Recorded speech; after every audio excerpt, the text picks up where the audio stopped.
So, shout out to my mom. Gave me these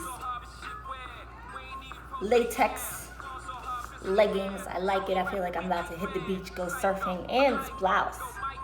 I like this blouse a lot. It reminds me that it's springtime coming, summertime coming. And as I start thinking about partnerships and relationships, and I start thinking about, my soulmate, the man that I love a lot, I have to recognize that there's a part of me that has to die, and the removal of my ego is kind of one of the things when you join forces with somebody, part of your ego has to die. Part of it has to die.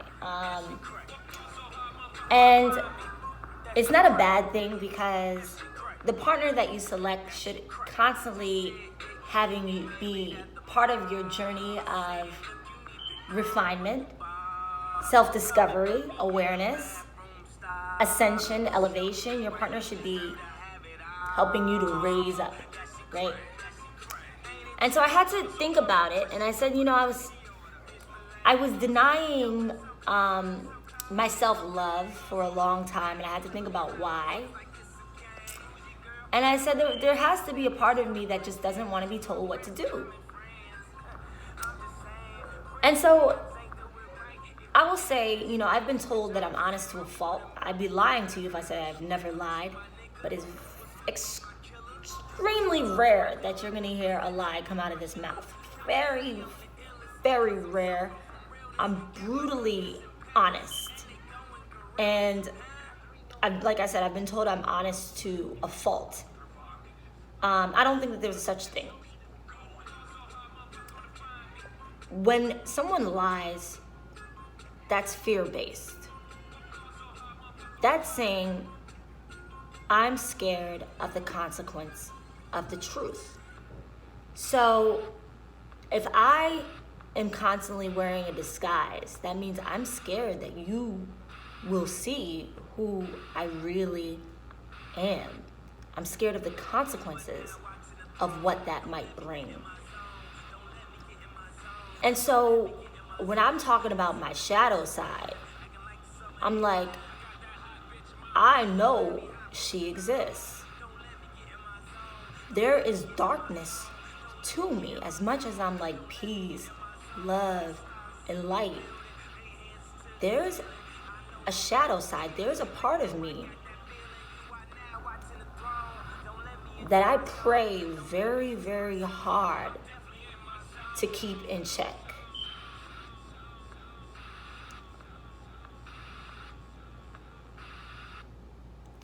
The part of me that I pray very hard to keep in check is I would use this mind, this bright mind of mine, to not work for God's kingdom. I would use it to become super wealthy and super powerful for the dark side.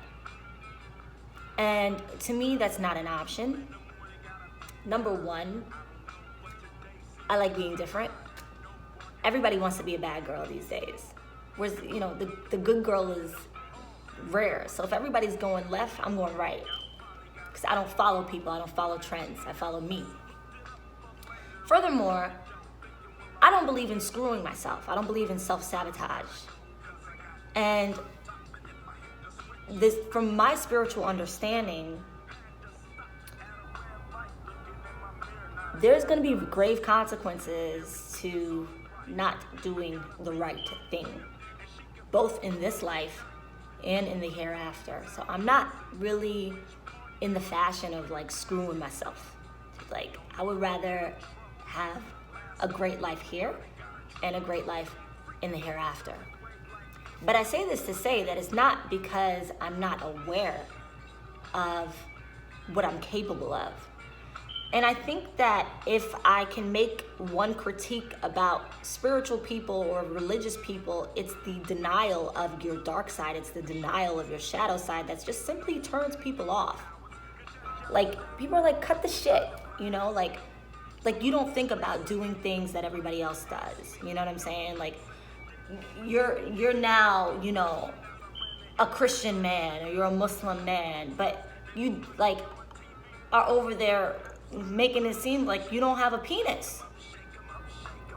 Like, when you see a sexy woman, like, you don't have lower nature thoughts. Get out of here. You lose your credibility. Like, you know you have lower nature thoughts, like we all do. And so, what I'm here to say is that being righteous is not a matter of repressing or suppressing or denying your shadow side. Understand your shadow side. Embrace your shadow side. But have the full comprehension of why you do not work with your shadow side, with your dark side.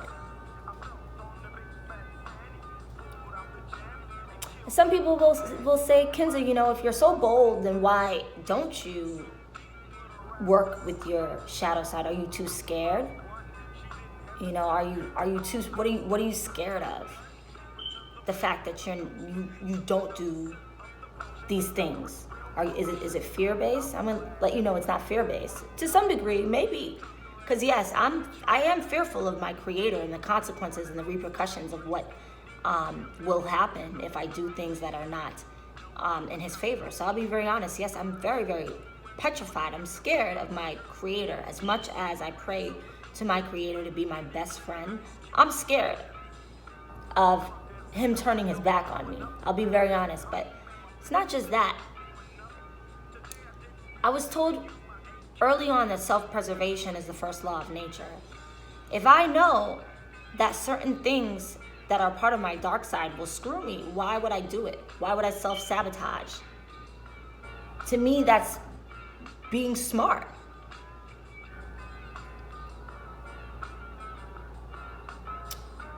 I see myself in Eminem, in Cardi, in Nicki, in Meg Thee Stallion. I'd be denying to say that I don't see myself in these individuals. A lot of times the things that we shun the most, we have a resistance to it because we see ourselves in it.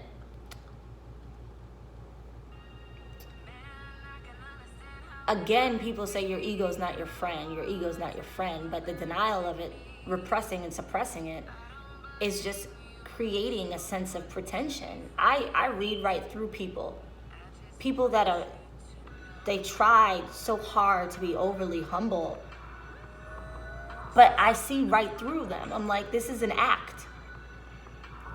Keep it real. You have an ego. We all have an ego. It's predicated upon different things. Some people may have an ego by how they look, how they dress, how much money they have. Some people may have an ego based off of how intelligent they are. It could be your talent. But there are things that you have an ego. Why do I know this? Because the same God that created you created me, and He put one inside of all of us.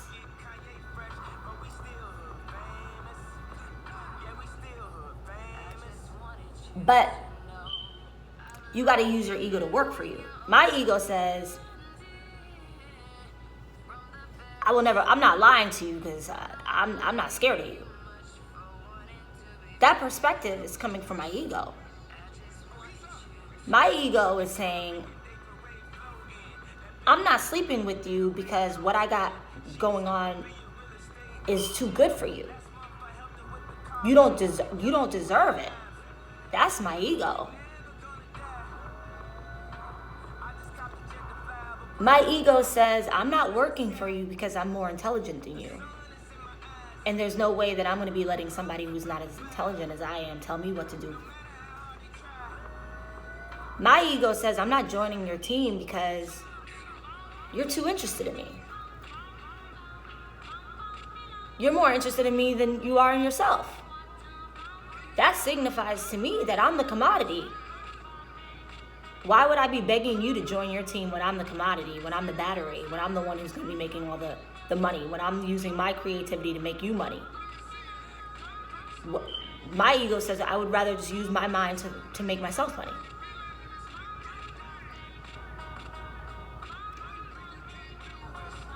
So I'm not going to deny that she exists. What I'm saying is that she serves me.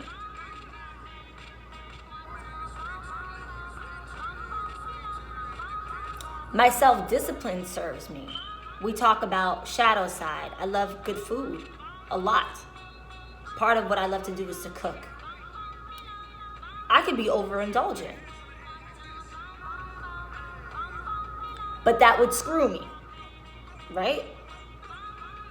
I could be overindulgent in a lot of things. That's a part of my shadow side, but I know that in the long term, that would screw me. Part of my ego is I want to be around people that love me. I'm worthy of love.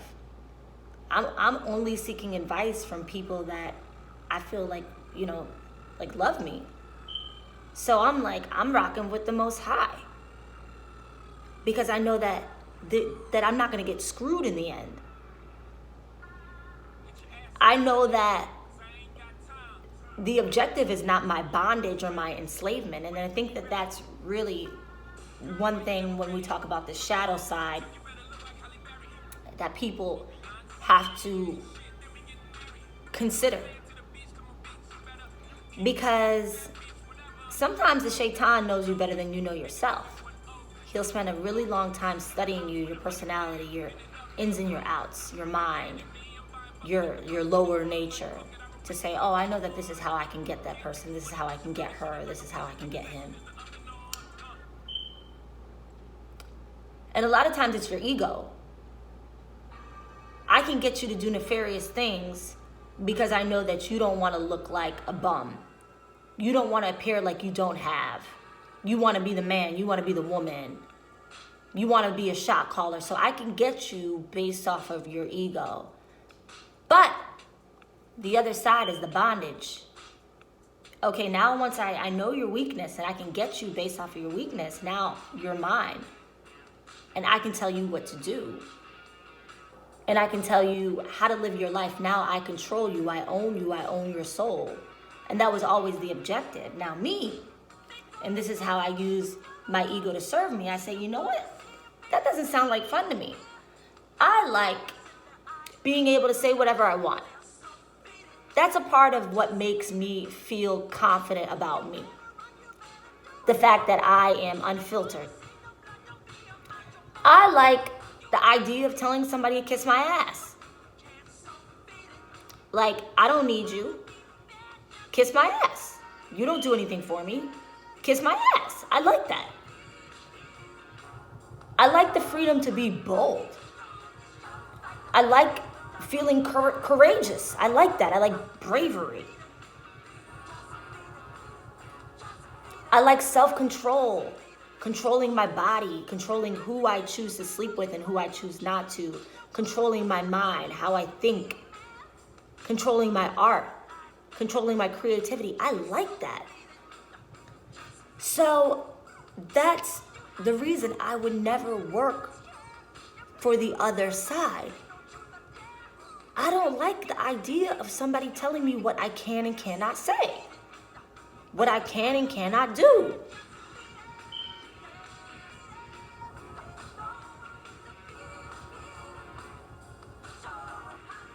My want for self-control and self-power is more than my want to appear to be the woman or whatever, fame or whatever. That's greater than my desire, like, for anything that I could possibly be offered at this stage of the game, if you understand what I'm saying. So I recognize, again, I have self-awareness. You know, Drake has this line, being humble is more important than, or being aware is more important than being humble. You know, humility is absolutely key, but the question is, who are you humble to? You know, I'm humble to my creator for making me the woman that I am. I'm not humble to man like that, like people that are hypocrites, you know, people that aren't really in tune with themselves, people that hide their real selves. No, I'm humble to my creator. But self-awareness is knowing that you do have a shadow side that exists. You do have an ego that exists. And I could talk to you all day about what resides in my shadow side. But the very notion of me not wanting bondage is a large part of the reason that I choose to be good, choose to be truthful, choose to be transparent. And the man that I love, you know, appreciates that about me, appreciates that. One more point is, in Islam, it's recommended that you pray 5 times a day. And it's like, why so many times a day? Because I know initially it says in hadith that Allah wanted us to pray like 500, and then it got down to 50, and then it's now 5 times a day. Why? Because our creator who created us, who knows us so well, knows our shadow side. So we have to constantly be asking to not deal with that side. We have to constantly be asking for repentance, for forgiveness, and for self-control, so we don't become our shadow side. It's not the denial that it exists, it's the awareness that it exists, but choosing not to be that way.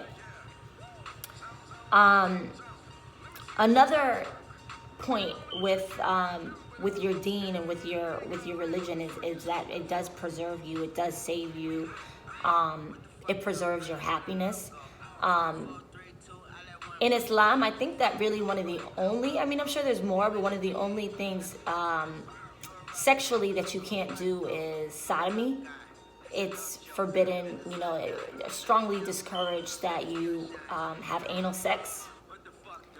But everything else with your partner, oral sex, doggy style, everything is on the table. But it's just saying, if you're going to engage in pleasure with your wife or with your husband. But nobody's telling you that you only have to do a missionary. You can get as buck wild as you want, you know. So when it comes to pleasure and it comes to your shadow side, you can get as freaky as you want with your mate. But self-preservation is saying that that's an experience that you really should only be sharing with your husband or with your wife. And so the partner that I always wanted, and the partner that my soulmate, is somebody who's also very aware of his shadow side. He's also very aware of his dark side. It's not like he is in denial, like, oh, I'm just righteous, I just pray all day. Like, he's very, very in touch and in tune with his shadow side. And I'm in tune with my shadow side. But we have made the agreement that we're going to work to be good. We're not going to use our intellectualism to be nefarious. We're going to use our intellectualism to heal humanity, to be righteous, to be good. But when it comes to pleasure, there's really no boundaries. But it's within certain guidelines. We're not sharing the depths of our pleasure and all of the sexual things that we enjoy doing with everybody. It's just with us.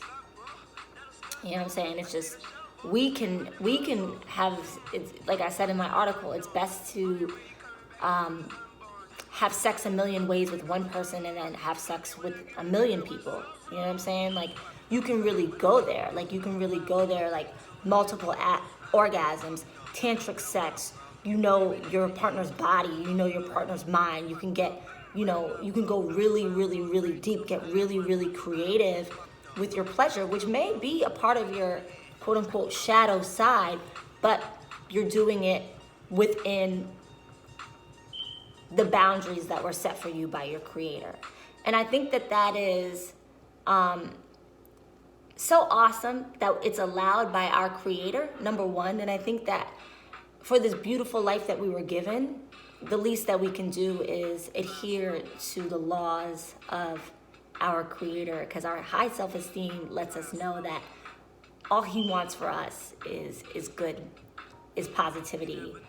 It's no bondage. It's no screwing you on the back end. So we can obey and adhere to that if we know that it's for our greater good. I might post again about shadow sides and dark sides, and I would love to hear your feedback. Let's start having honest and candid conversations. We're tired of this pretension. You know what I'm saying? We all got a shadow side. We all got an ego.